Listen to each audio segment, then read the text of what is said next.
All right, welcome everyone to another open discussion. I think it's class 57 we're on now. Hope you all had a wonderful week.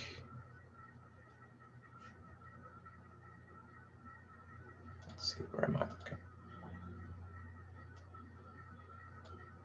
Just waiting for more people to join us before we start today's open discussion.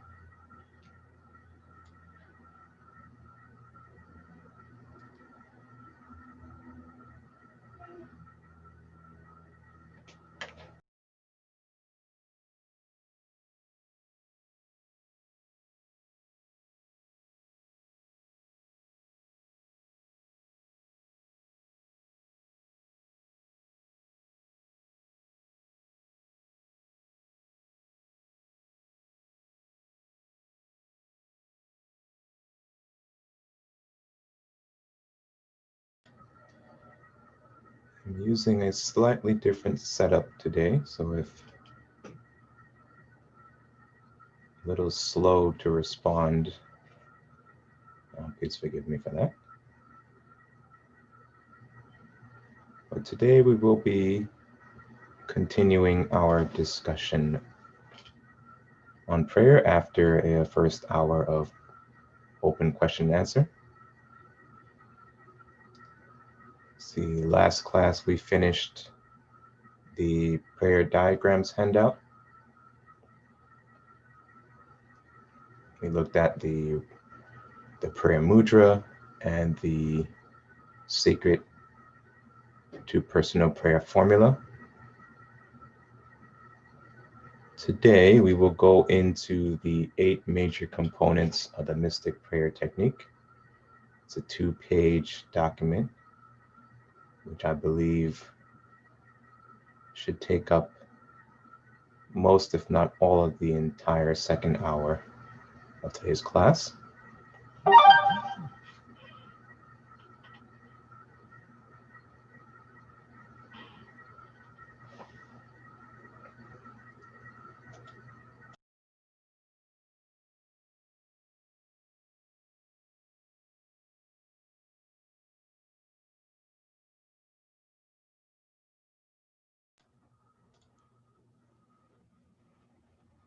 This handout can be found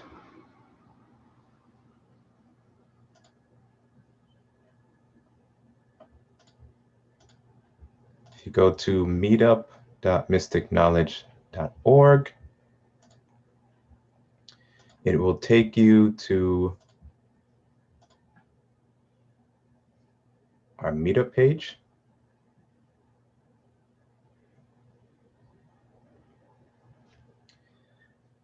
And you can join this meetup for free.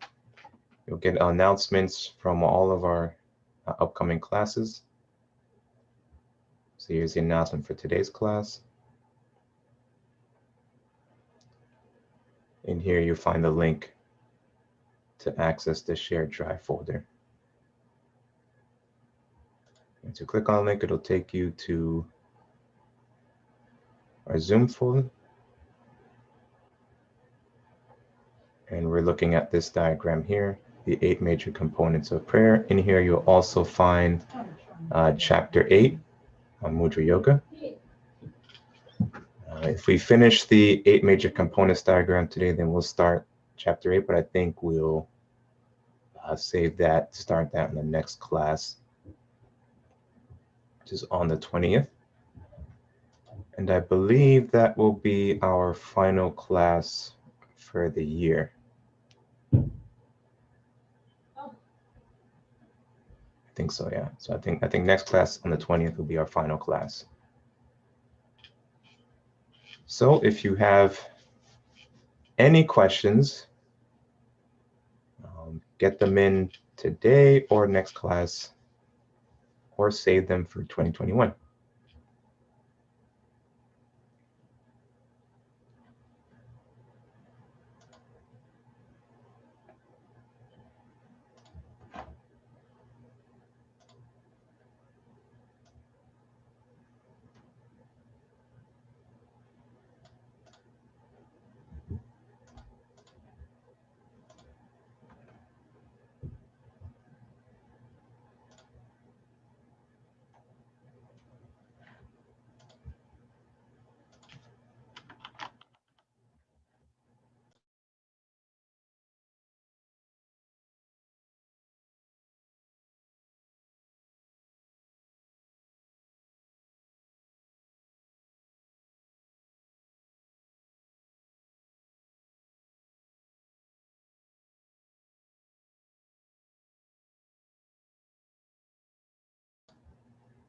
All right, let's go ahead and open up today's class with the prayer for the spiritual workers.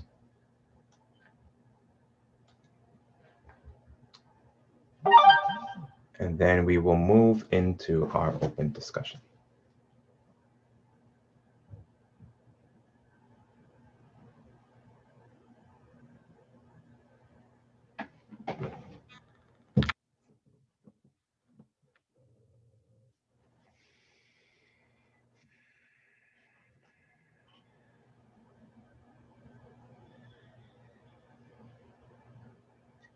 Prayer for spiritual workers.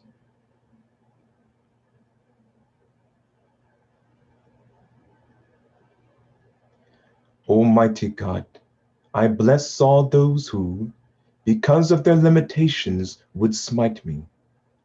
Almighty God, I bless all those who, because of their weakness, would not heed me.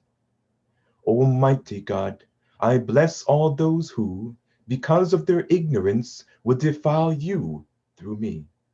And I ask, Almighty God, O wondrous power, that your strength may be given to me now, so that I might be fortified by this, so that I might go forward bravely into the world, and despite reception, send forth my love of thee throughout all races of man.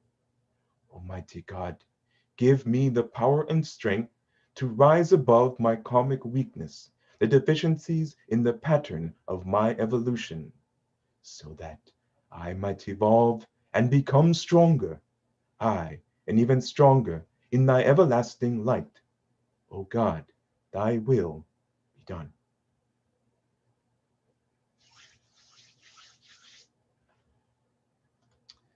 All right. All right, so once again, welcome everyone.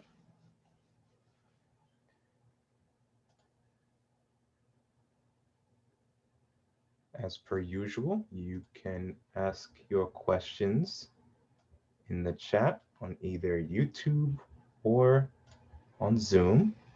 Additionally, if you're joining us on Zoom, you can use the raise hand feature to ask your questions audibly. And we will do our best to answer your questions.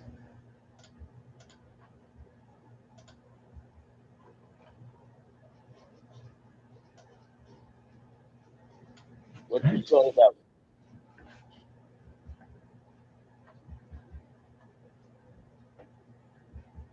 All right, do we have any questions so far? What's this all about?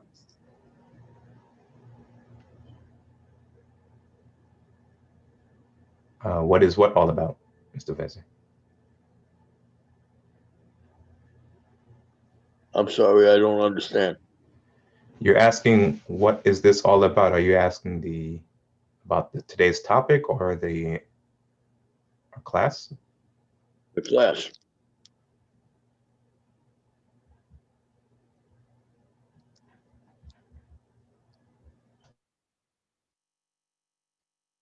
The class is what I want to know a little bit more about.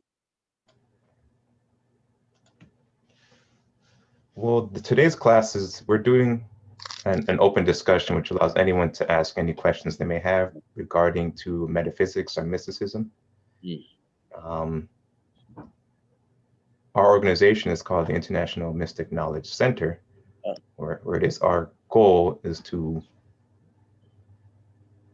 share the yogic and metaphysical teachings with the world in an effort to promote positive spiritual development. Our head teacher is Mr. Nehemiah Davis, who's been a yogi most of his life, was raised in the tradition. And he's the one who explains and breaks down the teachings for us and connects the dots in a way that allows us to understand them and apply them in our daily lives. Well, I came here because I'm a doctor of philosophy, and I'm interested in all different philosophies and try to get an understanding of some of your meaning would help me in my own pursuit. Well, that's great. We welcome you. You can check out our YouTube channel for recordings of our previous classes. Many of those classes are in a lecture format in which Nehemiah Mr. Davis selects a particular topic, and he will go in depth into each subject matter. Many of those are organized into series. So we have a series on prayer. We have a series on the mystic constitution of man, and so on and so forth. He's also produced a lot of literature to go along with those courses, like the diagrams we're going over today, including in several other diagrams that he's made, all in an effort to promote these teachings and get it in front of us to allow us to read and follow along and understand them. All of his teachings tie back to the original ancient teachings, the source material. For example, the Bhagavad Gita, the Sutras of Patanjali, as well as modern teachings as those given through the Eighth Year Society, and also including theosophical teachings from Madame Blavatsky, Alice Bailey, and so forth.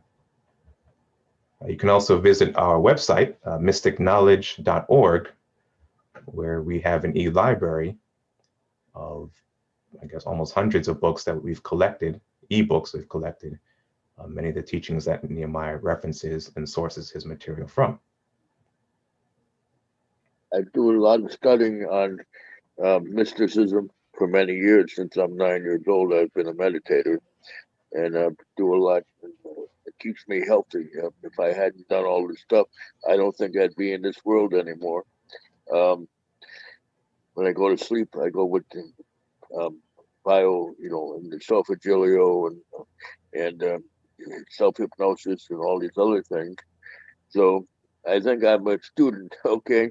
I call myself a student because it helps me sleep and all these other things. So they're wonderful. Thank you, for mysticism. I've been studying for many, many years. Different groups and so on. Buddhism, yogi, right? Hinduism and all these other things. You learn something by listening. I'm a listener, good listener. That's great. I mean, we welcome you here, and we'd like to, share experiences and pool our wisdom together to help everyone grow and develop themselves, which is the ultimate goal. So we have a question here. Can you speak on the mystic understanding of eclipses? There's one happening tomorrow.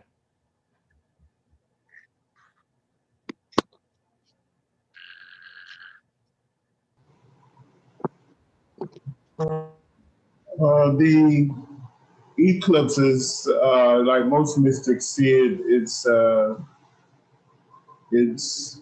way of the celestial bodies of this solar system, which are living, breathing beings, gods to us. Like it's a way of going through a major exchange of energy and a concentrated exchange of energy.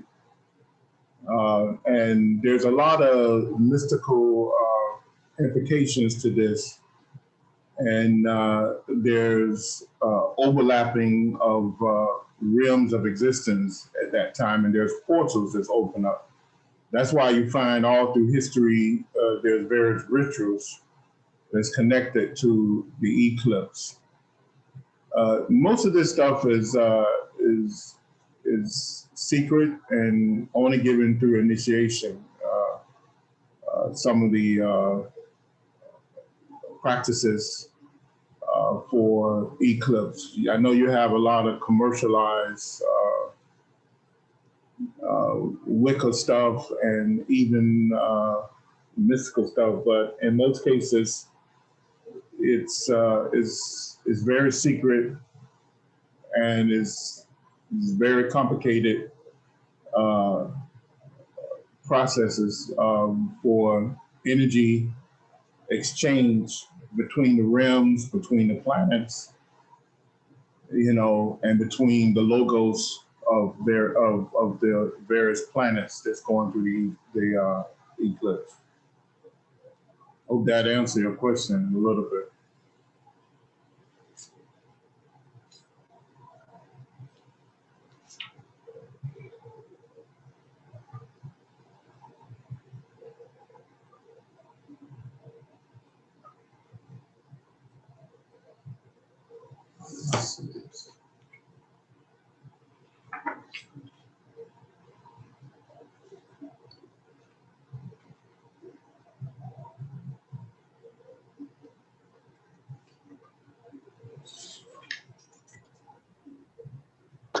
What is the analogy of the four corners of the world? I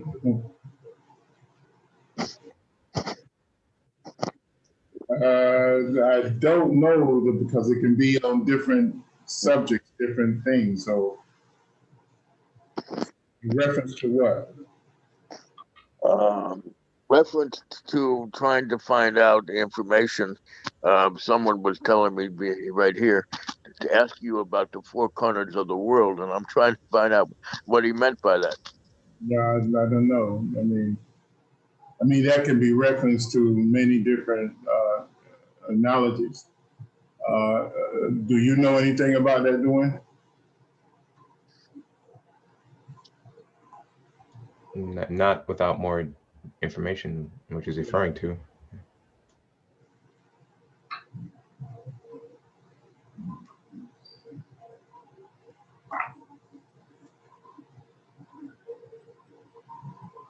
What is the four corners of the world you're talking about? They don't understand. Yeah. How together they are, how they all have a symbolic meaning.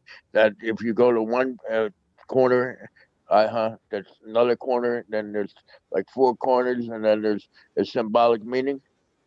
That's I don't know what he's I don't know what he's saying, but he's talking about a symbolic meaning of the four corners, uh, which is very mystical. Mystic, maybe he's saying it in the wrong way or something, but I don't know what he's saying, but maybe you can tell me. I mean, it can mean many things. That's why I was telling you. You could be talking about the energy flow, which is called the Nordic the Nordic flow of the Earth atmosphere. Uh, it can be a magnetic flow. It can be many different things. So you have to reference it to something.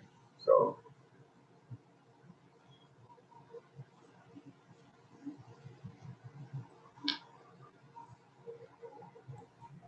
I've noticed there's a lot of references to energy, but the Nordic flow is a flow of energy. That's what he said. Energy. Something about energy. Yeah, a Nordic flow is a flow of energy. It's you have the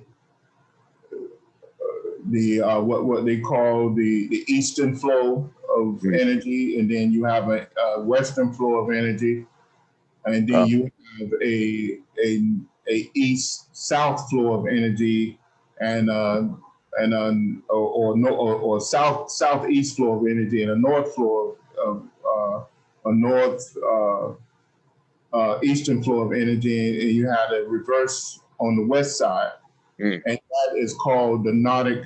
It's the energy of the earth, which is also the nadis of the earth. The wind, the rain, the water, all those things is the nadi system of the earth. The same way we have a nadi system within our auric envelope or our auric being. We have a flow of energy that moves from left to right or east to west or whatever you want to call it, and from left to right and right to left. So the same thing you have with the earth. Thank you.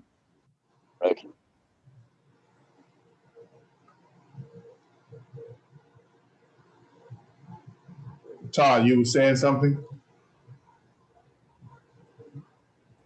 Yeah, I was just saying that there seemed to be many references to the four corners in the Bible.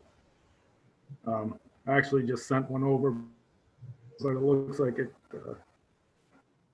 the message I sent went to doing. Can you hear me okay over here? Yes, we can hear you. Oh, okay. All right. Yeah, I was just mentioning, I was wondering if maybe they had gotten that question because they read a lot of the Bible or something, or, it just seemed like there's a lot of references to the four corners of the earth in the Bible. That's all. Yeah, that's what he said. It's about the Bible thing, but it's a very mystical type of a presence.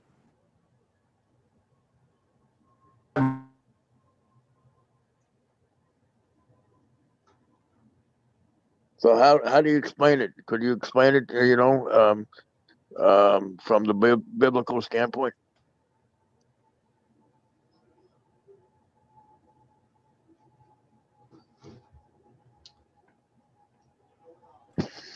Oh, looks like he just disconnected. So give us a few minutes to reconnect and he'll answer the question.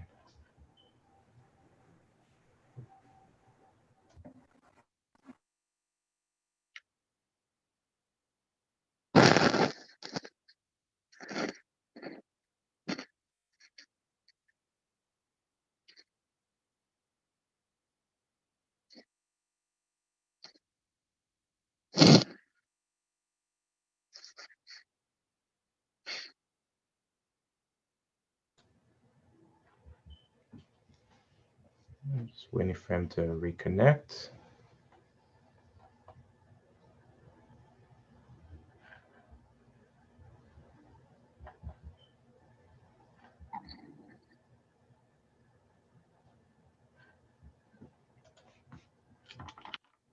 I'll ask another question then, okay? Maybe get an answer. So, meditation, okay? There's so many different types of meditation. Um, explore all these different meditation types. The question I'm wondering about, I said to myself, there is no right meditation. There, there's no wrong meditation. Okay, just to get an idea of a mystical meditation. Can you explain a mystical meditation?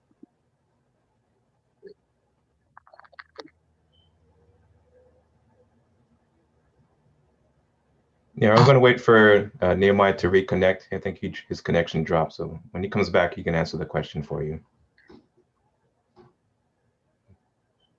I'm sorry I asked you so many questions, but these are very interesting to me.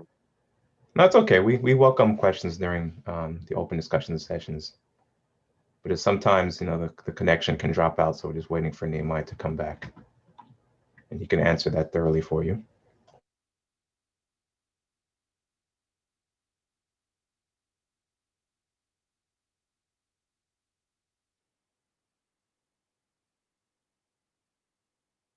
I've been called a mystic before.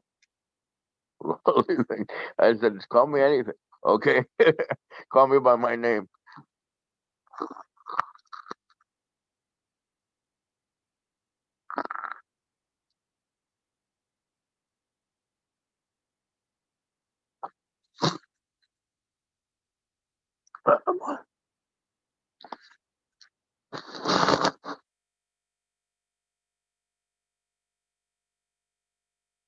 And health is the most precious thing, right, that we have.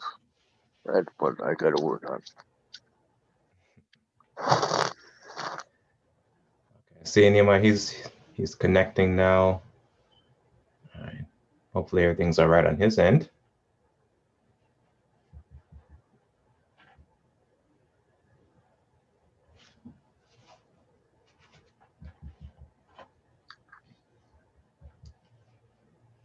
Okay, looks like he's back.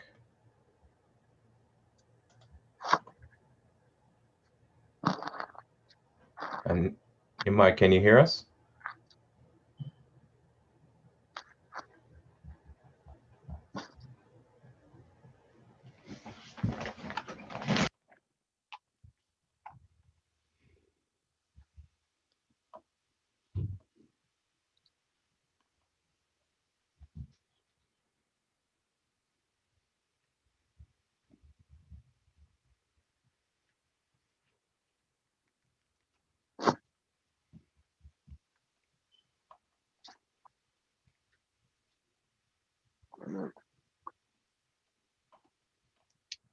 Looks like it disconnected again.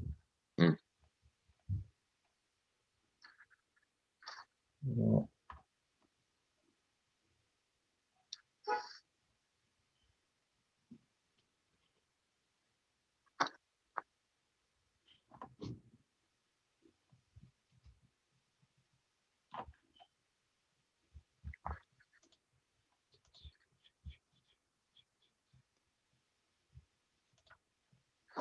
okay, well, as we wait for Nehemiah to get back on,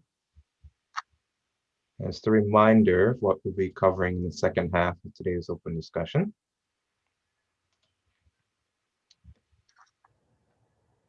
We completed the prayer diagrams, looking at analyzing the prayer mudra last class, and the graph depicting the secret to personal prayer formula.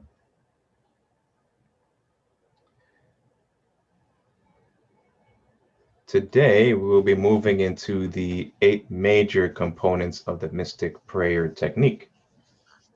Again, these diagrams are available in our shared Google Drive folder. Hey, Nehemiah, I just heard you. Yes, I can hear you. Okay. My internet went out over here. Oh. So I had to move to my phone. Okay. So again, we'll go through these 2 pages, the 8 major components of the mystic prayer technique. And I think that'll take up the second half of open discussion. And then next Sunday on the 20th, we will start the chapter 8 of the prayer book, as well as take our final open discussion for the year.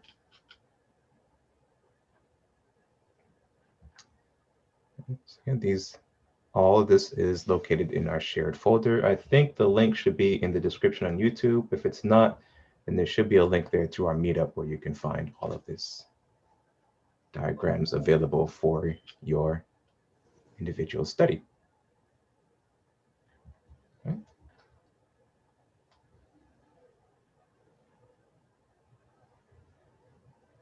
And so, Doug, you had a question on meditation. And before that, there was an excerpt sent to me from the Bible referring to the 4 corners. So the verse in question is, after this, I believe this is from Revelations, after this I saw 4 angels standing at the 4 corners of the earth, holding back the 4 winds of the earth, that no wind might blow on the earth or sea against any tree. So that's an example of 4 corners, or from a biblical perspective, that the question was based upon. They want to know the mystic meaning of 4 corners.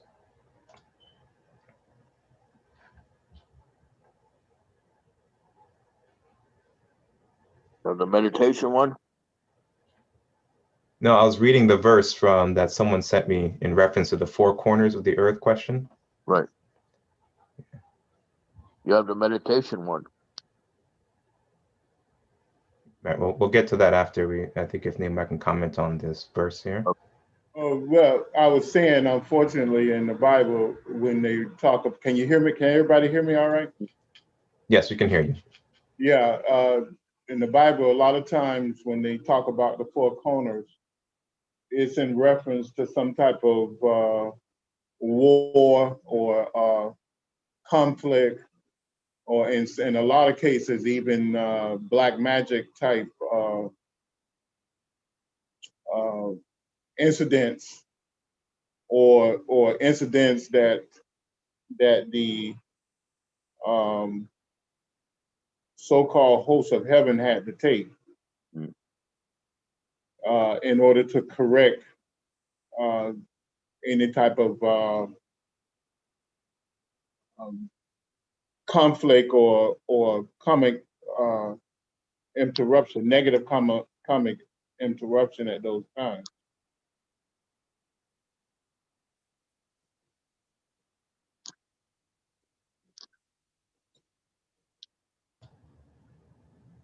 Okay.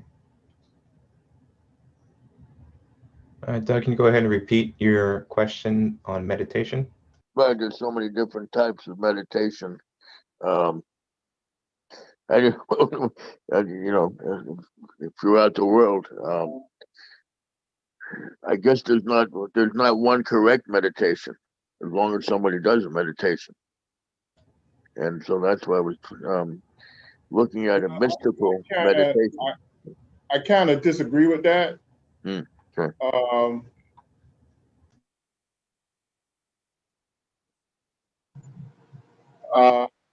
Hold on.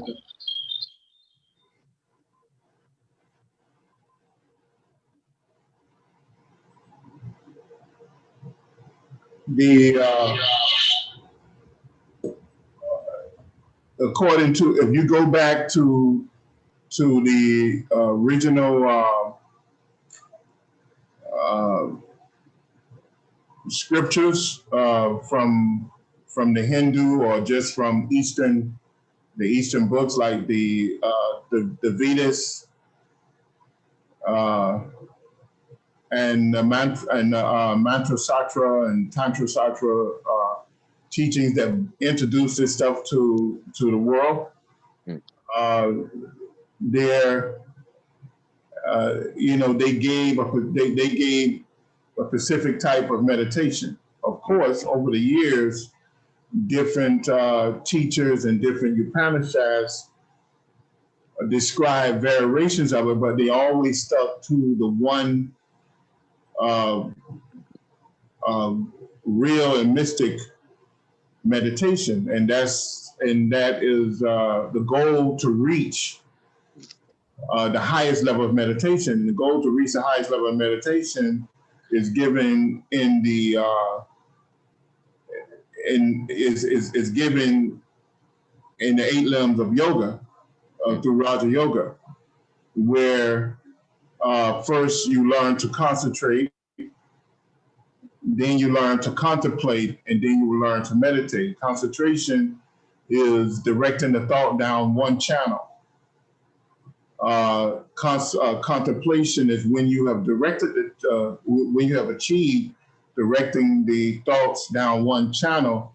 Your thoughts, the process of your thoughts become a magnetic instrument where you have a greater insight into whatever you are concentrating on, and then which helps to merge your subtle senses with your physical senses.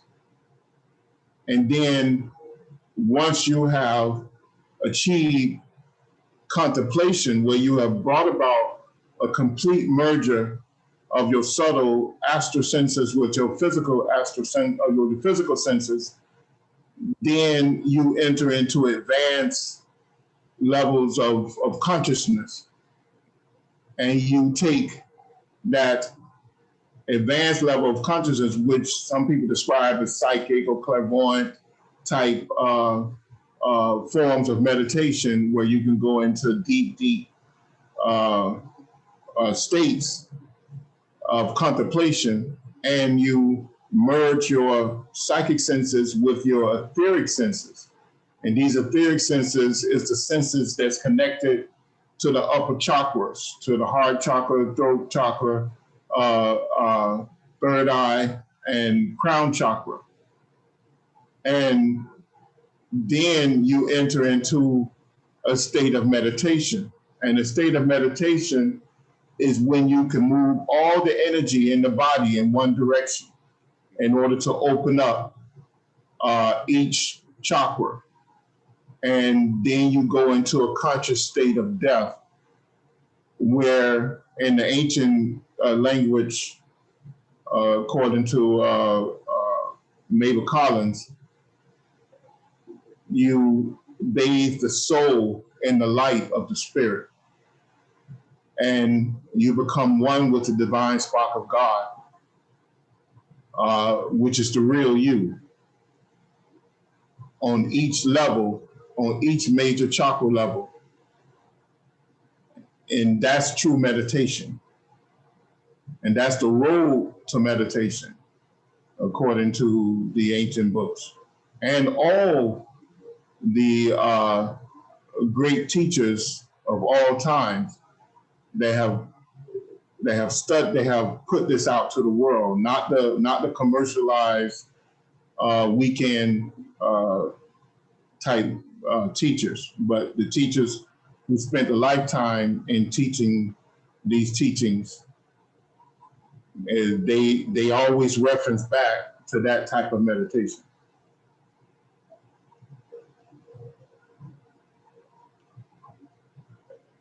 I hope that answers your question. Oh, it did, but there's Kundalini, and then there's Hatha one, and then there's Raja one. I mean, if we look at all the yogi type, they all have different meditations. That is the Kundalini. The Kundalini is the thing that merges the senses. When you meditate, you concentrate on raising the power of Kundalini.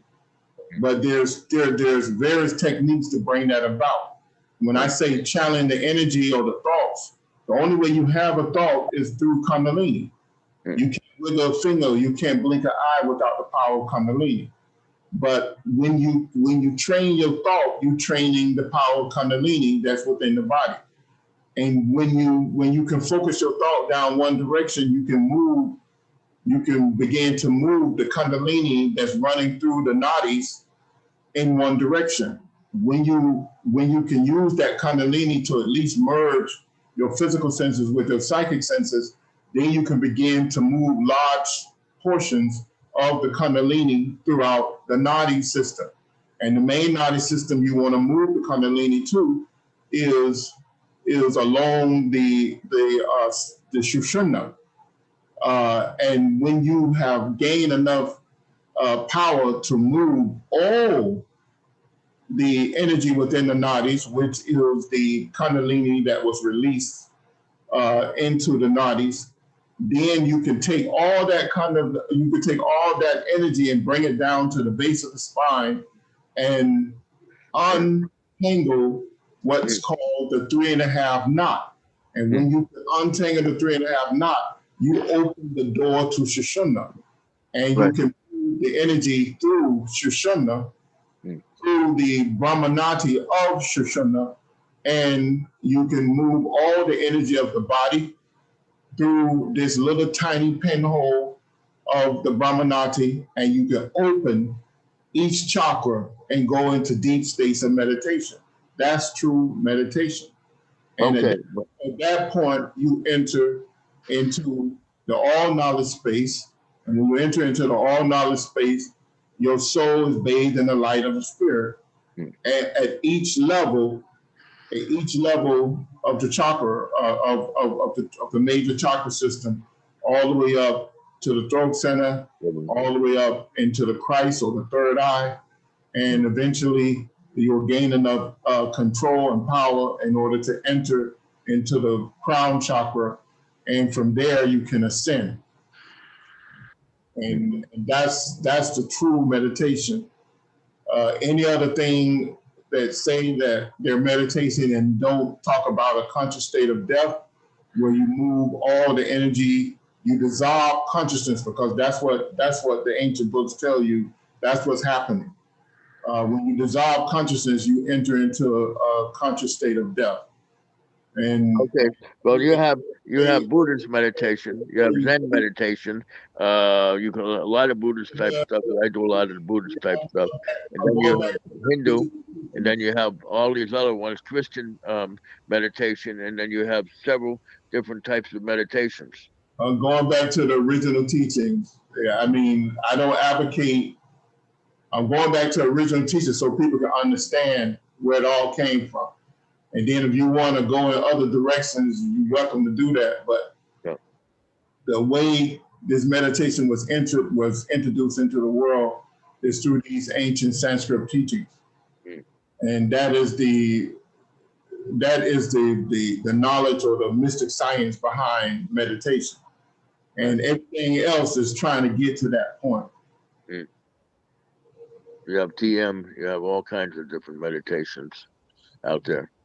TM just studied the Eastern ancient teachings and came up with their own methods. which is giving a lot of, I hate to say it, a lot of false information out to people. Right. Is there another question? That's a good question. I'm trying to look at, and I do a lot of,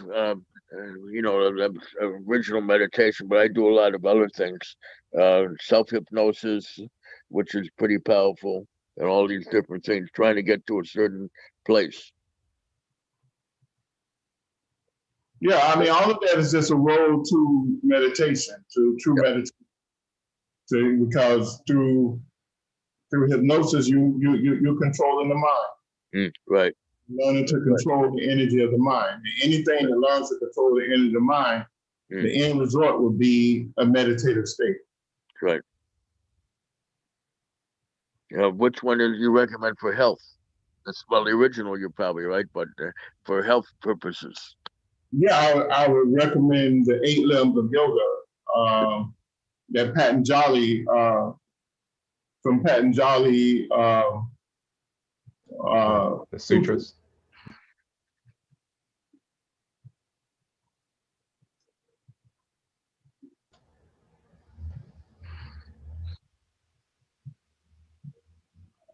Do you have any additional questions? Checking on YouTube. Something to stop pain. I'm going through a lot of pain lately.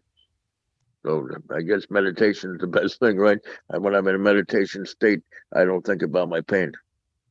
Well, one thing you can do is learn to manipulate the energy, pull the energy down through your body, or through you pull it down through your head into your arms, and place the palm of your hand over your heart chakra and the other various chakras, and you could fill your body with light through imagination and visualization. Imagination is used to create the pull on the outside energy, and visualization is the method to sustain the pull and push it down into the body and direct this and color this energy with a purpose and direction of healing the body. And there's a book that describes this technique, and it's called "You Too Can Heal." You have that book? It's called "You Too Can Heal" by Dr. George King. I have to put that down. You can pick it up from etheris.org. Can you put that on the website, on the message page for him? Yeah, I'll post a link to it in the chat. It's a very cheap book. At least it was. I don't think it went up. But it's a good technique to fill the body with healing energy. Too can heal. And what's the doctor's name? Dr. George King. George. Dwayne's going to post it in a message thing, and you can just click it and go right to that page. Oh, okay. I'm going to put it down anyway. Okay. All right. That sounds good. I'll get it. And then that's a good way of filling the body with healing energy. And also chanting mantra and using the same thing where you place you place your left hand over the solar plexus center and your right hand over the left, and then you find a good mantra that that resonates with you, and you chant it, and you imagine that all the energy that you're bringing in is going into the body to heal the body. Okay, I'll put that down. And a mantra is a natural way of calibrating the chakras in order to receive good energy.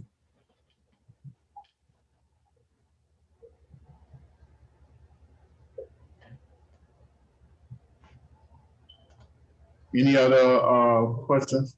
So I posted a link to the book in the chat, and if you can also see on your screen, this is what the cover of the book looks like, as well as where you can purchase it on the site website. It should also be available on Amazon as well. Okay.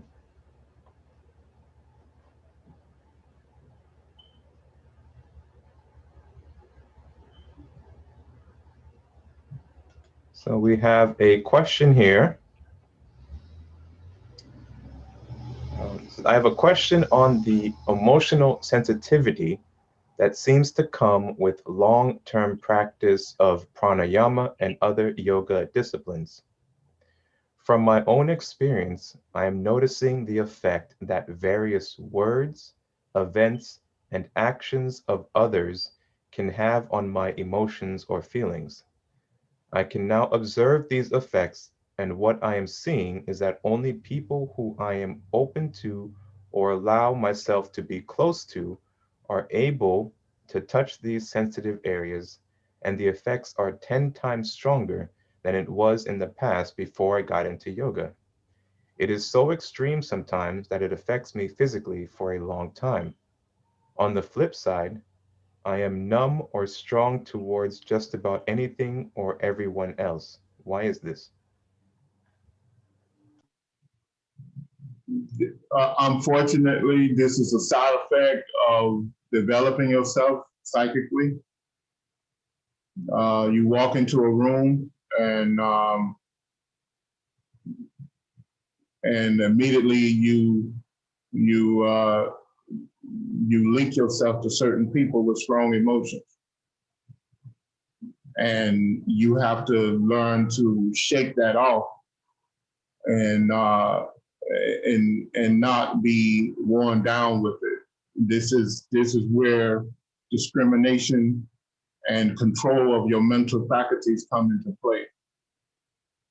And this is why when you do your deep breathing, your mantra, and all these things, this is why you wrestle to control the conscious mind. Remember, the conscious mind is like a restless animal, and when you link the conscious mind senses with the astral body senses, you have a restless animal to the 10th power. Because what did they describe the astral body as? An emotional body. Your first time of astral projection, of being consciously projecting in the astral body, the first thing you'll notice is that you bounce from one place to the next, as though you have no control over it. You entering one realm or one side of the earth to the next side of the earth at a moment's notice. So because the body is emotional, it responds to the likes and dislikes of your immediate emotions. So that's why I always stress the 8 limbs of yoga. What is the first limb? The first limb of yoga is control. And then the second limb of yoga is observe God in your control, in controlling everything.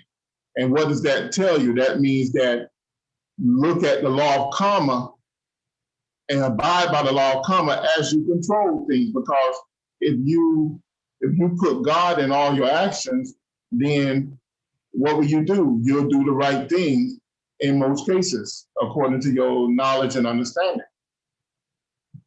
So the first 2 limbs of the yoga is all about control and the observance of God in controlling whatever you control. So that's why that happens. So discrimination, controlling, and your thoughts, and also the Mudra Yoga, which is the third limb of yoga. It teaches you the asanas. What does asana mean? A lot of people say, "Oh, it just means sitting, exercising, hatha yoga exercises, and twisting your body up." No, it is positions in which you will receive the great power of God. When you sit in a lotus, you sit in a lotus in order to receive power, but it's the great power of God. Siddhasana means where you sit in in a position in order to receive power, and all power comes from God. So it's a mechanism of controlling, because why? You're locking the body. The body is a restless animal. The conscious mind that controls the body is a restless animal, so it makes the body a restless animal. So you bring control over the mind and the body by locking the body down in order to receive this power, so that you can lift your consciousness up to a risen state, so that you can take control over your action. So when you practice pranayama, because the fourth is pranayama. So when you practice pranayama, that's why you go through those first 3 steps in order to control your emotions, control your actions. Because most of our actions before we enter into this is emotional action. So when you begin to really practice pranayama, make sure you do those first 3 steps, where you control your thoughts and actions throughout your whole life. Niyama, make sure when you're controlling your thoughts and actions that you observe God or the laws of God in controlling your thoughts and actions. Then asana, make sure you take time out of the day to shut the body down and be still and know that I am God, as the teachings tell us. And then when you go into your pranayama, you make sure that you follow those steps. And when the senses do merge, it'll merge in a sense that you are in control, not that it is in control. Because once you control the conscious mind will follow your command from that point on. But you have to discriminate and you have to bring about control. If not, it can send some people crazy. So do not allow the emotions of other people to shape and mold you in any way. Observe it and place it aside, so that you can move on and not be tangled up in the emotions of or the personalities of other people. And also, when you come home, watch that off of you. And if other thoughts do come up in the ride, remember what I told you. Take the magnetic hands out of the solar plexus center and pull those negative thoughts that came from you, and burn it up. Burn it up. Do not allow it to take advantage of it. I hope that answers your question.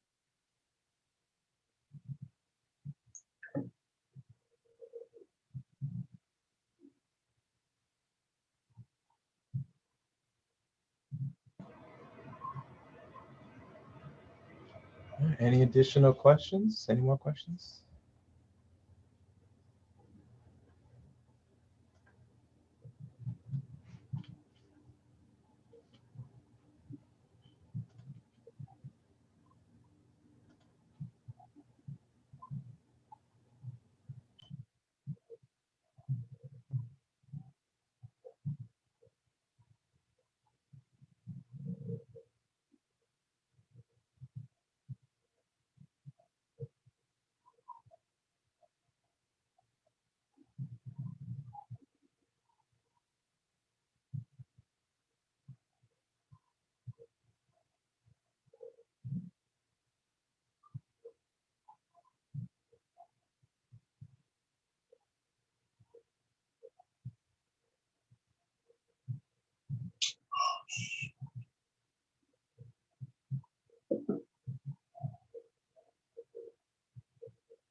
Okay.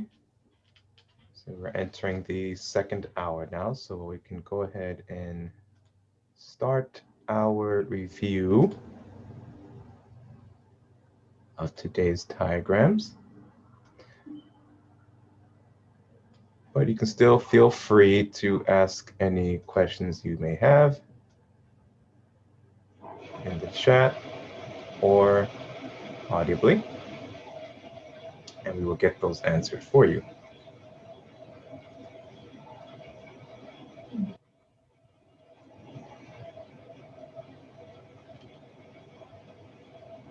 And we're going to start with a study of the 8 major components of the mystic prayer technique. We talked about this briefly last week.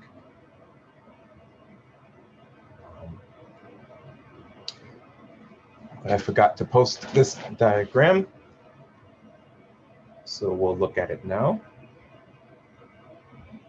And we can use it in conjunction with the other prayer diagram set.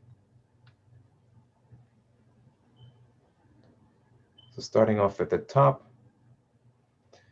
number 1, the Nana intelligence is used as a platform for designing the mystic prayer technique. The Nana Yoga platform, or Nana Yoga platform, is built to bring together cooperative balance for the following yoga sciences to work in unison on this Nani platform. 1, karma. 2, bhakti. 3, raja. 4, pranayama. 5, mantra. 6, mudra. And 8, kriya. Is everyone able to see the diagram okay, or should I zoom in a bit more?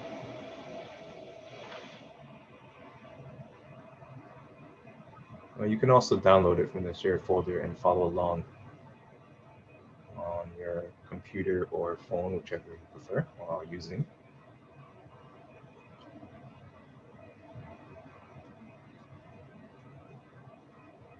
Number 2, the mystic prayer technique is designed to follow all the basic laws of karma to perfectly push and promote the flow of subtle cosmic energies, prana, in a natural, balanced fashion.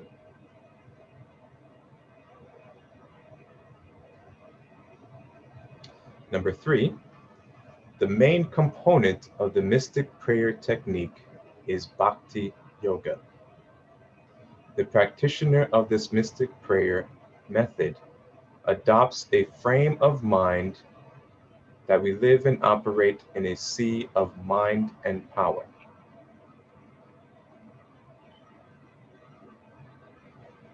Number 4, the science and knowledge of Raja Yoga enhances the part of the mystic prayer method where we use our imagination and visualization. Number 5, the pranayama techniques assist the mystic prayer method with manipulating subtle cosmic energies.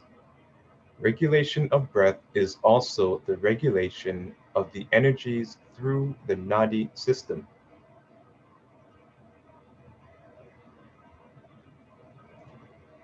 Number 6, mantra is the trigger mechanism for purifying and balancing subtle cosmic energies entering the auric structure. Mantra calibrates the chakra system to the point that it places the aura into a spin that helps to unclog the aura and the nadis.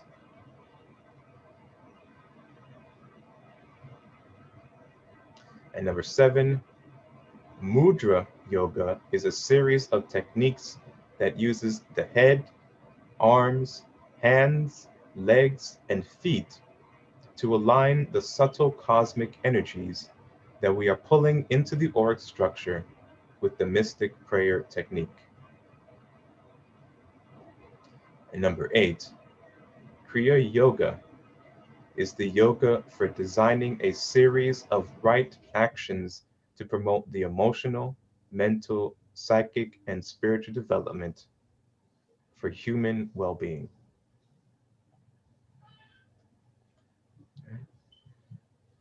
So as you can see here, quite a lot is going on and is involved with the mystic prayer technique. And on the left-hand side, we have a diagram depicting the Nani intelligent platform, which encompasses the prayer technique. So surrounding the mystic prayer technique is the Nani, or intelligence, that is synchronizing the movement in the creation of the prayer technique, which also employs pranayama, karma yoga, mantra yoga, bhakti yoga, mudra yoga, raja yoga, and kriya yoga. Okay.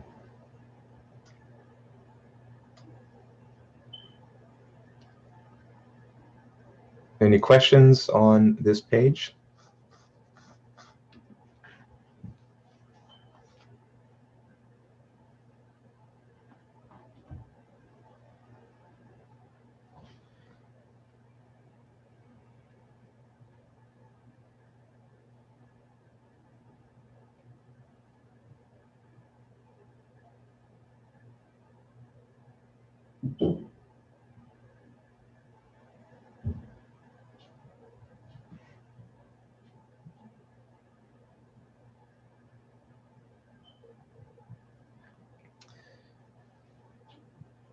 All right, in Nehemiah, number 2, when you state here that this mystic prayer technique is designed to follow all the basic laws of karma, does that mean anyone can utilize this technique irrespective of their individual karmic pattern? Yes, yeah. And how does this prayer technique influence their karmic pattern or change it in any way? Well, it just, by you following the technique, you enact a higher level of what you're doing. You're putting your body and your mind in a higher, in a risen state to make all correct actions at that particular time. It's like what Dr. King called it. He said, I can't remember exactly what he said. Become a karmic agent or a point of consciousness? Yeah, something like that. Yeah. Becoming. It wasn't a karmic agent, but it was something similar to that. Mm-hmm. It was like a buzzword back in the day when he said it. Mm-hmm, mm-hmm.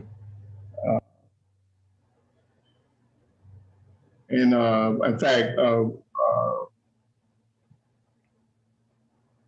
Abrahamson used to repeat it a lot. You know, I can't remember exactly what it is now. It's like becoming one with karma, with karma or something.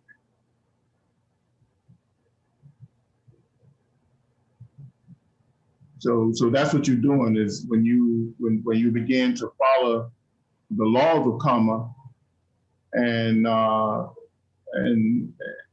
by doing a particular technique, you know, you become one with the laws of karma at that particular time in doing that.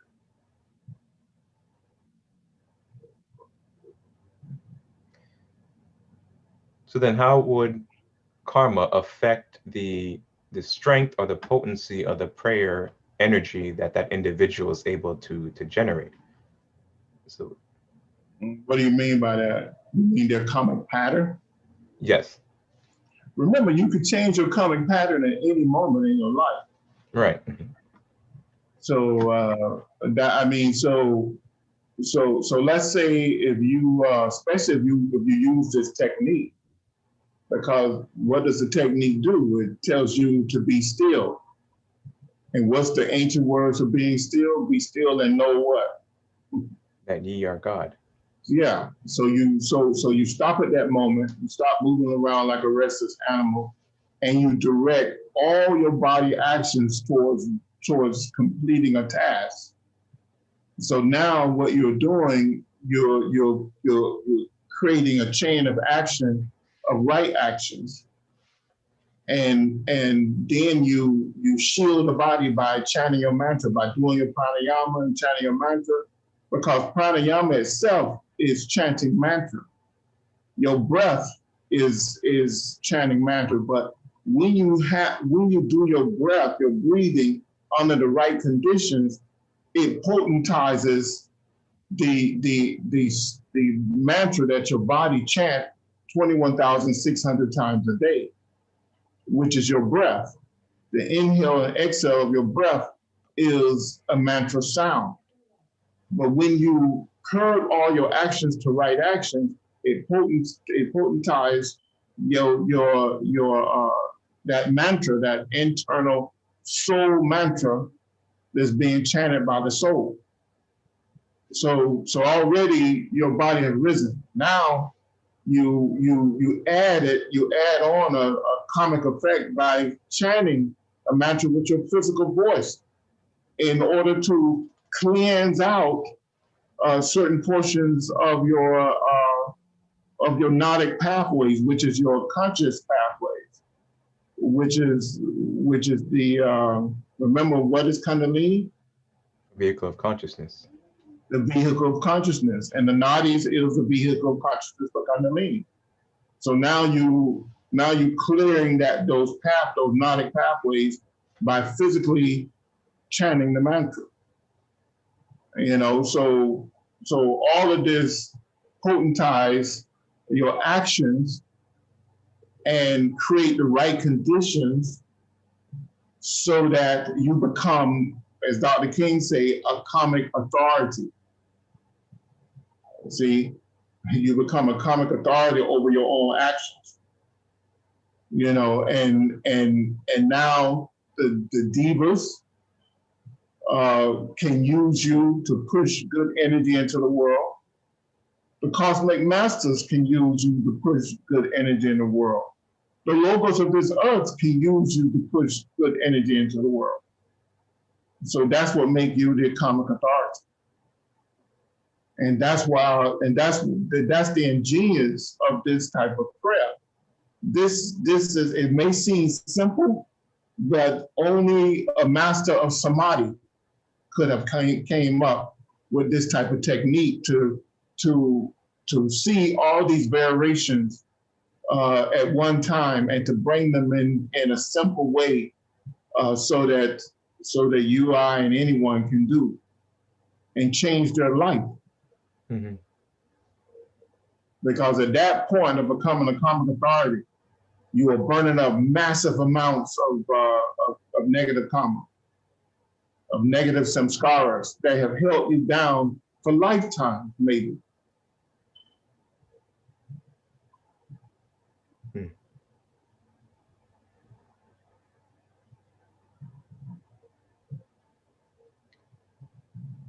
In the third point, you say that the main component of this mystic prayer technique is bhakti yoga, which also calls back to the first step in the prayer formula, which is the recognition of God.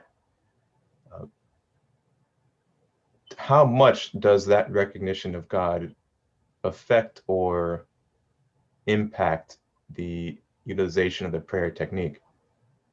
It's a lot. I mean, the reason why you stop in this moment of time and focus all your energy in pulling down energy to become a vessel for all right action, you must believe in a higher power, which is the absolute, which is God, because you're asking for a source of energy from the absolute source, which is God, or emissaries of God, or what we call Maha great resources or emissaries of God, like the sun, the moon, the earth, or the solar system or the galaxy. You know, as we are told that Jehovah is the galaxy, is the name of the galaxy. When you call on Jehovah, you're calling on the energy of the galaxy to come down through you and be placed here on Earth to a specific target. Mhm.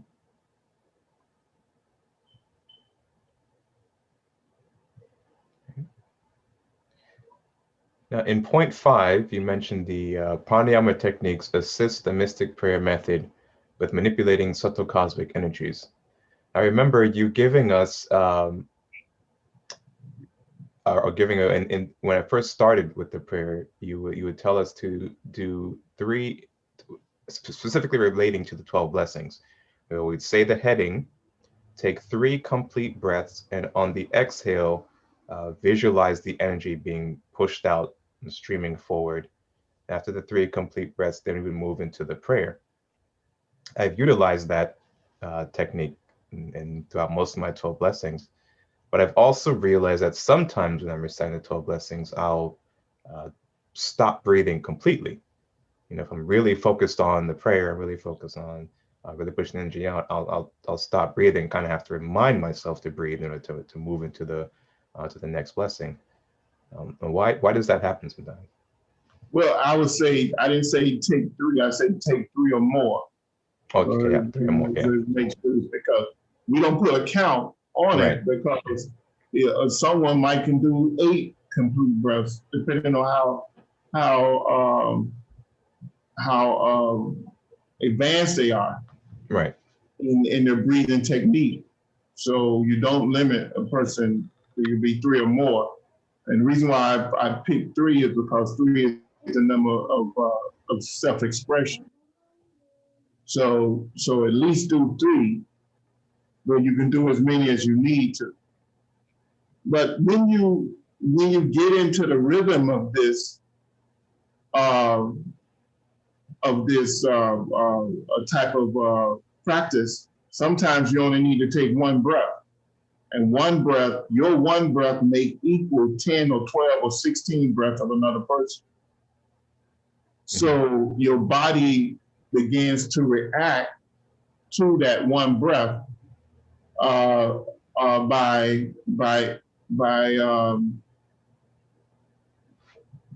retaining breath. And when you retain breath, you excite the kundalini within the body. The kundalini moving within the nadis, you excite that kundalini to move in one direction. So the body begins the body and the auric body begins to take shape to what you're giving it. And that's why sometimes you may find yourself retaining breath, you know. The technique, the kundalini technique for raising kundalini is to retain the breath. And when you retain the breath, you excite the kundalini within the body that's already flowing within the body. In fact, you rise that kundalini to a different level by the retention of the breath.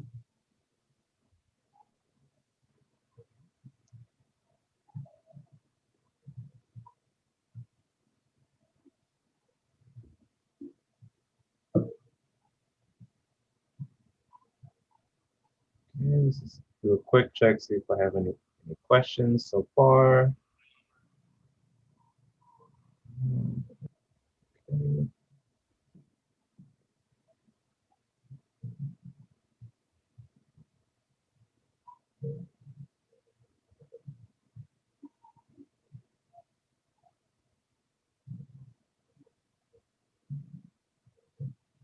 So that's page 2. Move on to 3rd page.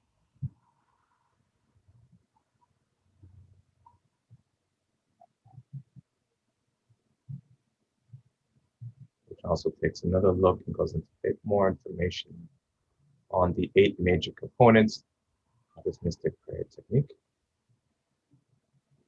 So we'll start at the base. Number one,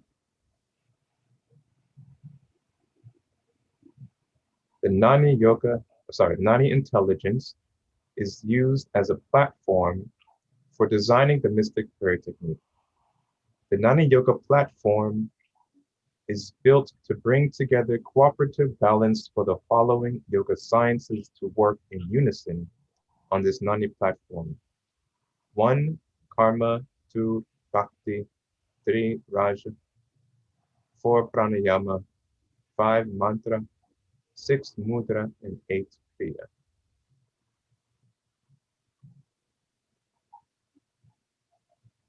Two, the mystic prayer technique is designed to follow all the basic laws of karma to perfectly push and promote the flow of subtle cosmic energies, prana, in a natural, balanced fashion. This karma yoga here. Bhakti yoga. 3, the main component of the mystic prayer technique is bhakti yoga. The practitioner of this mystic prayer method adopts a frame of mind that we live and operate in a sea of mind and power. Let's repeat what's said above. I'll go ahead and read it. Before, the science and knowledge of Raja Yoga enhances part of the mystic prayer method, really used by imagination and visualization. And 5, pranayama. Pranayama techniques assist the mystic prayer method with manipulating subtle cosmic energies. Regulation of breath is also the regulation of the energies through the nadi system. And then number 6, mantra is a trigger mechanism for purifying and balancing subtle cosmic energies entering the auric structure. Mantra calibrates the chakra system to the point that it places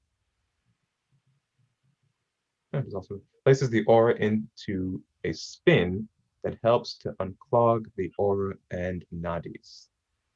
Number 7, Mudra Yoga is a series of techniques that uses the head, arms, hands, legs, and feet to align the subtle cosmic energies that we are pulling into the auric structure with the mystic prayer technique.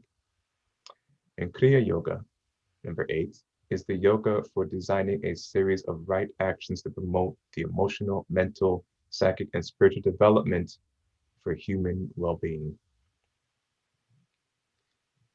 And that is the 8 major components of the mystic prayer technique. So I have a question here regarding the retention of breath. Does retaining the breath raise Kundalini by making the body believe it's about to die? No, but it's a trigger point to excite the existing Kundalini within the nadis.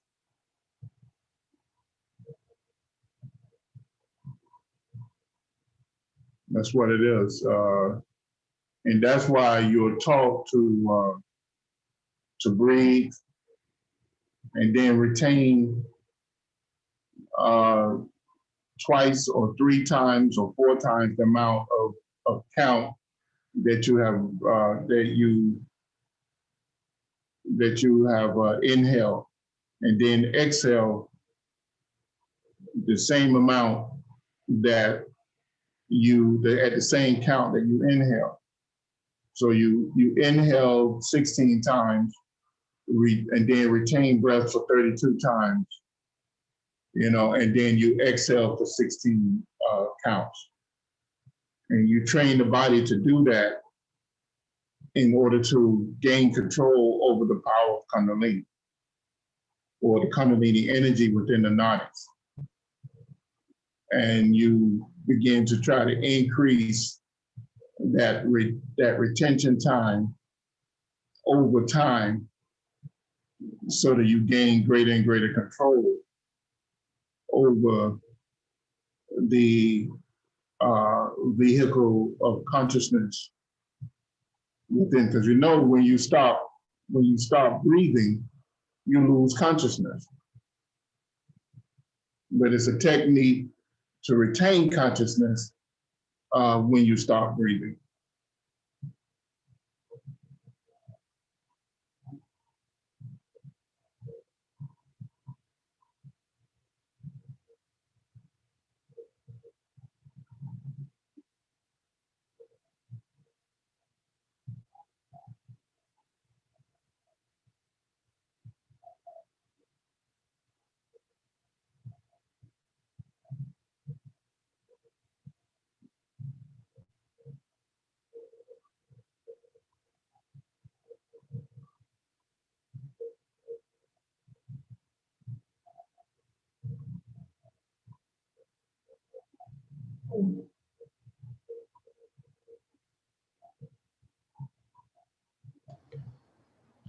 Follow-up question. What retains consciousness when breathing stops?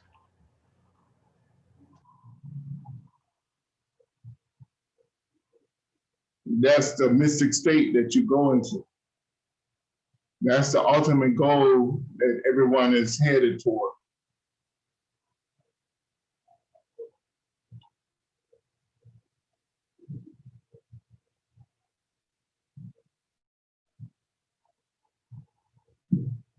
The whole thing of pranayama is to control consciousness. And that's just one of the techniques of controlling consciousness. The two main things that help you control consciousness for long periods of time is breath and water.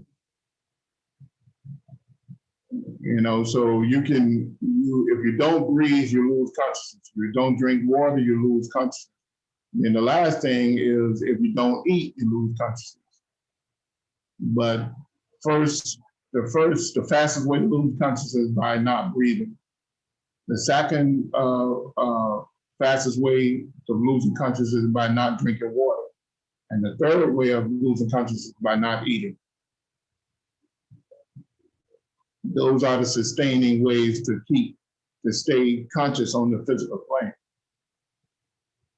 So the yogi trained himself to control these type of energy sources within his body.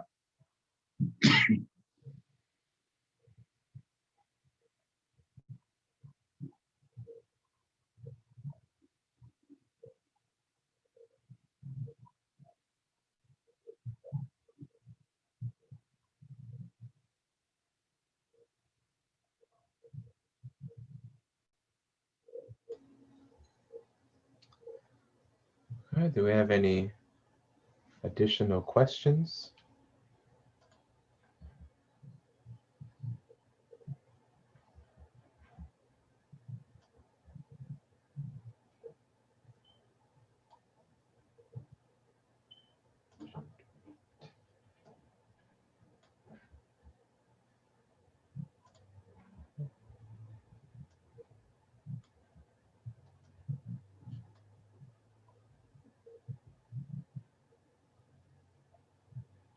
A question here. So in essence,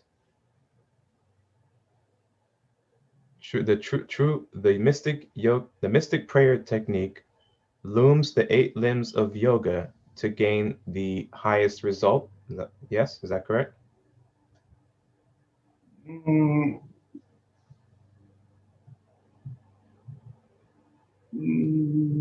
don't know about that. I mean, the mystic yoga techniques, what it does is more of a tantra type technique than the 8 limbs technique.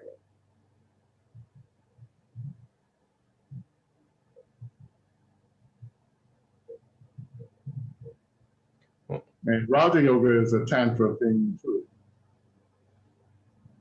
The 8 limbs of yoga is Tantra as well.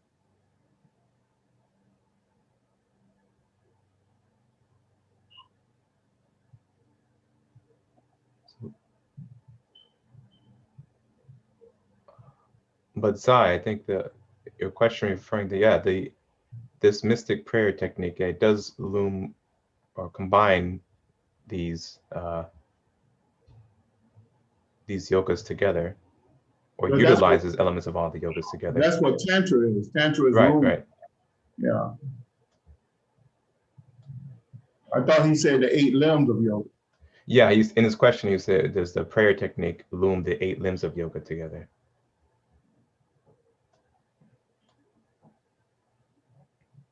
Okay. Another question here. So I'm guessing that there's a technique to limit the amount of energy that the body uses from the inhalation. To limit what?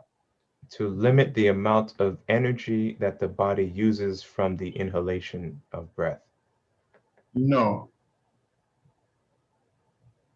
I don't think you'd want to do that. No. It doesn't work.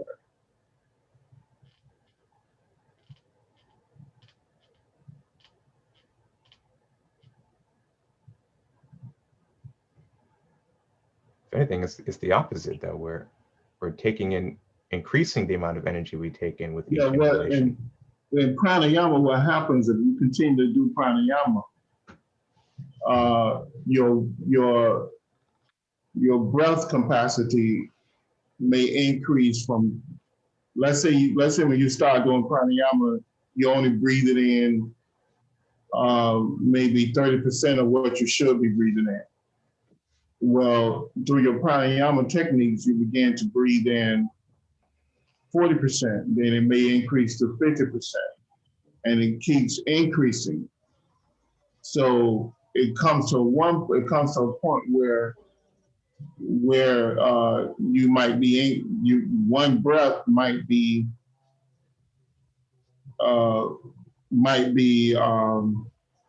at 80% or 90% of what you can do, and then you reach 100%, and then that's maybe 4 or 5 times of what you were doing before, in other words. So now your count of breathing in can go up to 30, 40, 50 counts per breath. So therefore, your retention of breath becomes longer as well, which gives you a moment to hyperlink into a mystic state of consciousness. And your body can sustain itself for a longer period in that mystic state because you was able to take in a large concentrated amount of energy to allow you to go into that mystic state.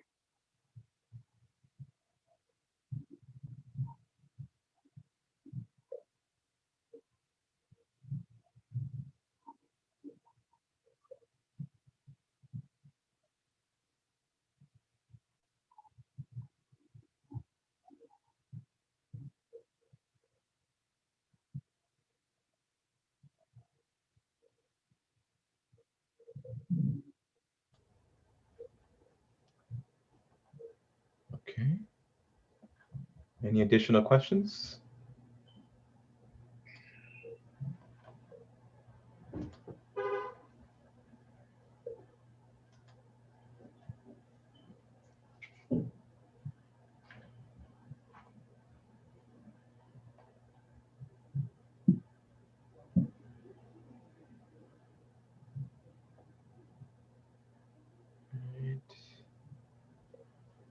Let's see. A quick time check.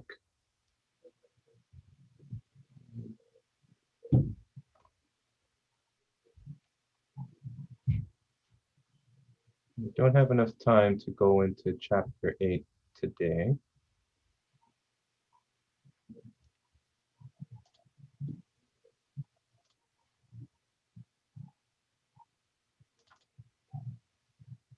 This is what we will preview next class.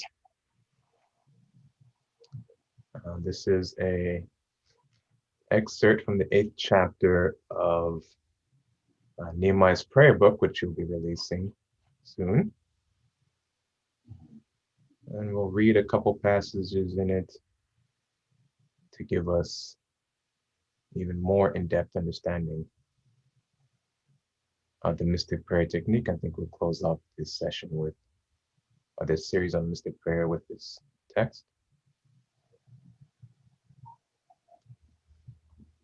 So again, you can find that in the shared folder.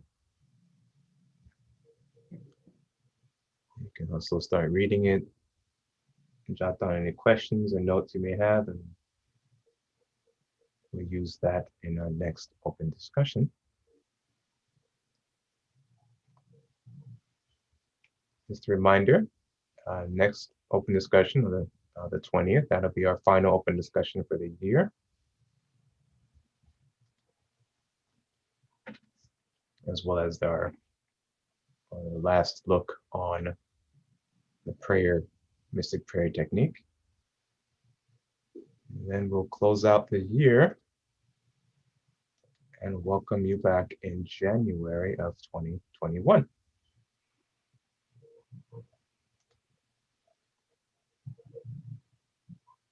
So there's a question here. Can dance induce meditation?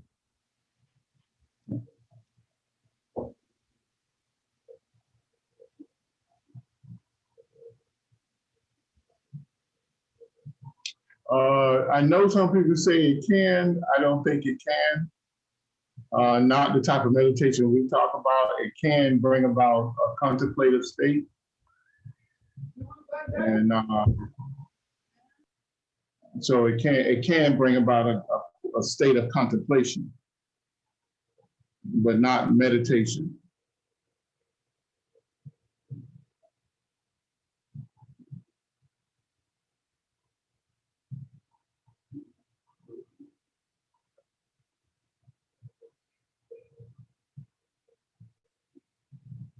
I hope that answered the person's question. If they want me to elaborate, let me know.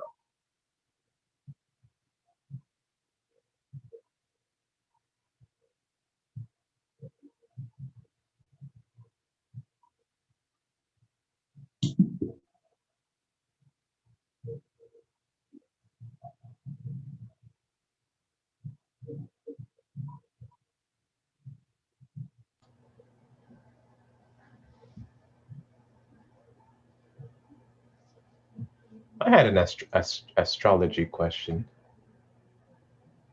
So on December 21st, there will be a conjunction between Jupiter and Saturn. And I know, Annalise, I don't know if I'm correct. I think it happens once every 300 years. I'm not sure, is that correct? But could you, was there any mystic interpretation or science behind, sorry, once every 200 years, sorry. Mystic interpretation or behind that? How many years? Every 200 years? Yeah, every 200 years, there's a conjunction between, at least in our sky, Saturn and Jupiter. And can you give some of the mystic implications of that? I mean, I have my suspicion, but I won't want to say it.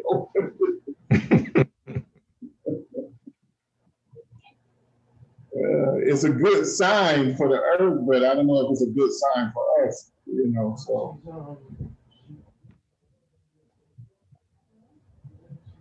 Oh. Those are major energies coming to the earth, but for the light screens on earth, I don't know if that's a good sign for us.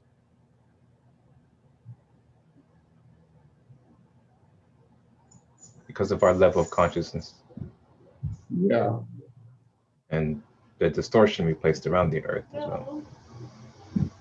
Yeah, and the ancient meaning of those two, the ancient meaning of the energy of those two celestial bodies to earth for mankind. not necessary for the earth, but for mankind.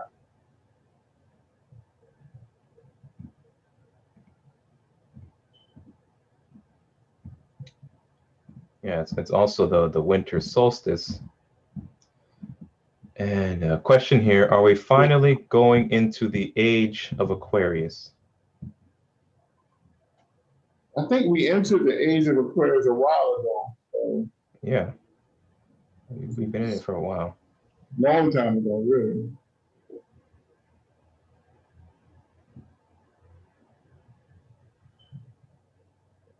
I think we're still in the tail end of the overlap period between the Piscean age and the Aquarian age. No. I mean, if I remember when I was studying that stuff, it was a while ago that we entered into it. But there's always an overlap somewhere. But we could be overlapping. But we entered the Aquarian age some decades ago.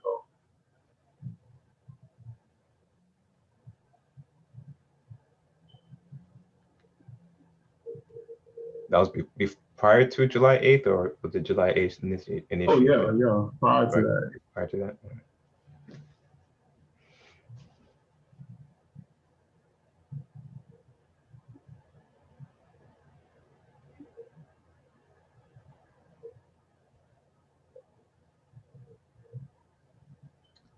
Are there any final questions before we close out today's open discussion?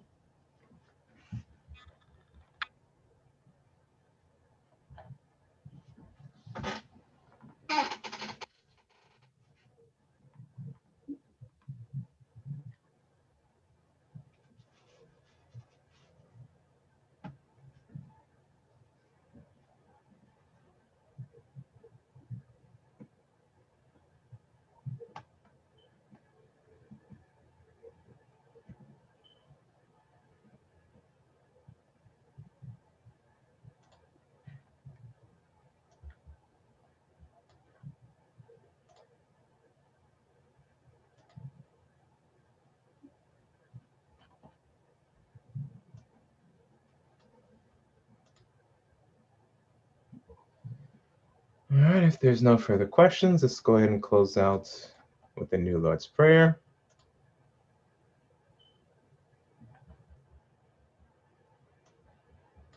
Wait, let me look at YouTube to make sure.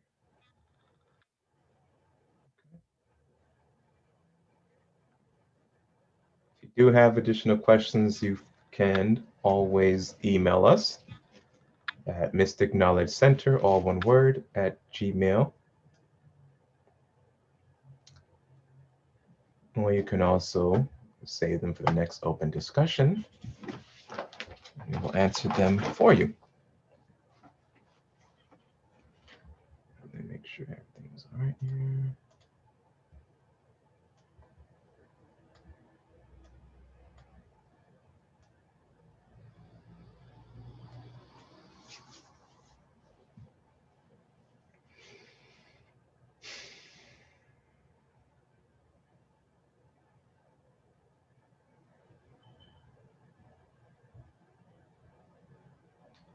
The New Lord's Prayer.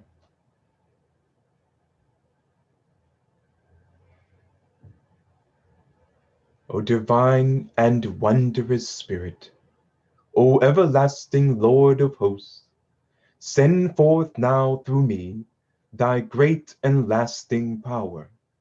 Allow me, Almighty God, the lasting privilege of radiating to all the world thy great love, so that those who suffer may be given the power and energy to rise above their weaknesses.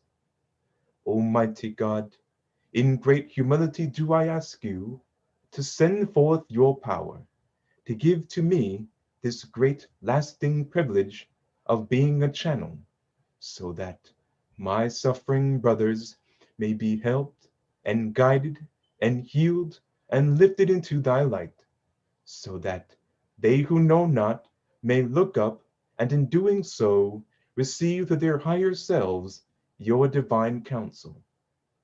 Almighty God, this day have you granted me a divine privilege. I ask you now to give to me the strength, so that never again will I turn from my inner vision of you. O great peace, great peace, great peace. In praise of your greatness, O God, doth my soul sing, granted energy to sing on forever and forever.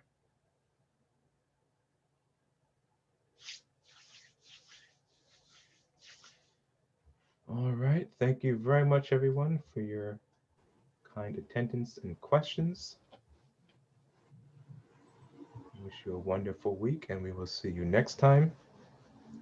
We will go into the chapter 8 on Mudra Yoga, methods of pranic manipulation. Take care, and see you All next right. time.